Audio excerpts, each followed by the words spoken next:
Election commission, central election commission সব মিলিয়ে মানুষকে অনুরোধ করব নিজের মতো করে প্রস্তুতি নিন।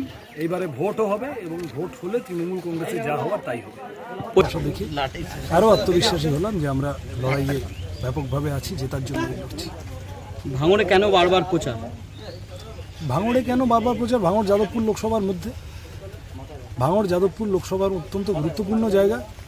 ভাঙড়ে আমরা তো আসছি কারণ ভাঙড়ের একটা বড় অংশ আমাদের পার্টির হাতে তৈরি।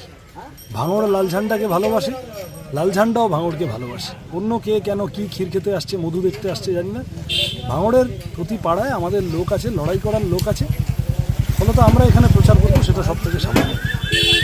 ভাঙড়ে কি আগামী দিনে কোনো বড় সমাবেশ করবেন? হ্যাঁ, এইসব পরিকল্পনা আছে, সেগুলো দেখা যাবে। কোনো হেভিওয়েট নেতা ওইগুলো আস্তে আস্তে পরিকল্পনা যেমন এগোবে সেই রকম